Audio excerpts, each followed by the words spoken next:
बिस्मिल्लाहिर्रहमानिर्रहीम। अस्सलाम वालेकुम एवरीवन। आज मैं आपके साथ बहुत ही सॉफ्ट डिलीशियस दानेदार दूध वाले हलवे की रेसिपी शेयर करने जा रही हूँ, जो कि बनाना बहुत ही आसान है और बहुत ही मज़े का बनता है। स्पेशली बच्चे बहुत लाइक करते हैं इसको। स्पेशली बिगिनर्स के लिए बहुत ही हेल्पफुल वीडियो है, सो आपने पूरी वीडियो देखनी है। वीडियो को कोई भी पार्ट मिस नहीं करना है। टाइम वेस्ट किए बगैर रेसिपी स्टार्ट करते हैं। 2 कप फुल फैट कच्चा दूध है, आप चाहें तो उबला हुआ भी यूज़ कर सकते हैं। 1 कप सूजी, इसको मैंने अच्छी तरह छान लिया है। अब इसको मैं दूध में ऐड करूंगी और चम्मच की मदद से फ़ौरन से आपने इसको अच्छी तरह मिक्स कर लेना है, ताकि कोई लम्स या गुठली ना बन जाए। और आपने इसको राइज होने के लिए 1 से 1.5 घंटे के लिए साइड पे रख देना है। ड्राई फ्रूट्स में जो भी घर में इजीली ड्राई फ्रूट्स अवेलेबल हो, आप वही ऐड कर सकते हैं। नट्स को रोस्ट करने के लिए एक पैन में 1 टेबलस्पून मैंने देसी घी का ऐड किया है और इनको 1 से 1.5 मिनट के लिए अच्छी तरह ड्राई रोस्ट कर लूंगी, ताकि ये क्रिस्पी और क्रंची हो जाए, जबरदस्त वाले कड़क वाले। दूध और सूजी को पड़े हुए तकरीबन 40 से 50 मिनट हो चुके हैं। ये लुक आ चुकी है। अब मैं इसको बनाना स्टार्ट करती हूँ। दूध वाला हलवा तैयार करने के लिए एक पैन में 1.5 कप मैंने देसी घी का ऐड कर दिया है। फ्लेम को मैंने मीडियम टू लो कर दिया है। 5 से 6 इसमें मैंने सब्ज़ इलायची ऐड कर दी हैं। जैसे ही इलायची कड़कड़ाएंगी तो मैं इसमें हलवा ऐड कर दूंगी। और हाँ, हलवा ऐड करने से पहले या तो आपने फ्लेम को बिल्कुल ऑफ कर देने हैं या फिर बिल्कुल लो करके आपने इसमें हलवा ऐड करना है, ताकि घी के छिंटे आपके ऊपर ना पड़ सके।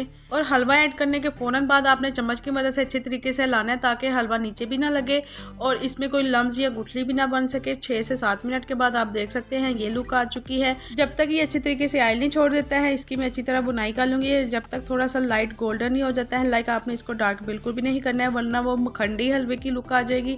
क्योंकि मखंडी हलवा की रेसिपी जो है वो बिल्कुल डिफरेंट है। उसकी रेसिपी भी मैं बहुत जल्द आपके साथ शेयर करूँगी, बट ये बहुत ही मज़े का बनता है, डिफरेंट रेसिपी है। और हाँ, फ्लेम का कंप्रोमाइज़ आपने बिल्कुल भी नहीं करना है। आपने इसको मीडियम टू लो फ्लेम पे ही फ्राई करना है। माशाल्लाह बहुत ही ज़बरदस्त लुक आ रही है, आप देख सकते हैं। बहुत ही ज़बरदस्त वाला गोल्डन हो चुका है। अब मैं इसमें 1/2 कप चीनी का ऐड करूँगी। चीनी आप अपने टेस्ट के मुताबिक कम या ज़्यादा भी कर सकते हैं, क्योंकि मेरे घर में ज़्यादा चीनी लाइक नहीं की जाती है, सो मैंने इसमें नॉर्मल चीनी ही ऐड की है। चीनी को मैं चम्मच की मदद से अच्छी तरह मिक्स कर लूँगी। आप देख सकते हैं ये लुक आ चुकी है। अब मैं इसको कवर कर दूँगी, ताकि चीनी अच्छी तरह मेल्ट हो जाए, ये दानेदार ना रह जाए कहीं। 3 से 4 मिनट के बाद आप देख सकते हैं ये लुक आ चुकी है। बहुत ही ज़बरदस्त वाली चीनी भी मेल्ट हो चुकी है। अब मैं इसके फाइनल वाली 3 से 4 मिनट के लिए बुनाई कर लूँगी, जब तक इसका ऑयल जो है वो सेपरेट नहीं हो जाता है। माशाल्लाह बहुत ही ज़बरदस्त खुशबू आ रही है। लुक आप देख सकते हैं। बहुत ही सॉफ्ट डिलीशियस दानेदार, बहुत ही सिंपल, आसान और डिफरेंट तरीके से तैयार किया हुआ दूध वाले हलवे की रेसिपी पसंद आई होगी। मैंने इसको थोड़ा सा गोल्डन इसलिए किया है क्योंकि मेरे घर में वाइट हलवा लाइक नहीं किया जाता है। सो आप चाहें तो इसको वाइट ही रहने दें। जैसा आपको पसंद है आप वैसा ही इसको बना सकते हैं। आई होप कि आपको बहुत ही सिंपल और आसान तरीके से तैयार की हुई दूध वाले हलवे की रेसिपी पसंद आई होगी। फ्रेंड्स और फैमिली में लाइक और शेयर करना मत भूलिएगा। मैं आपके फीडबैक का वेट करूंगी।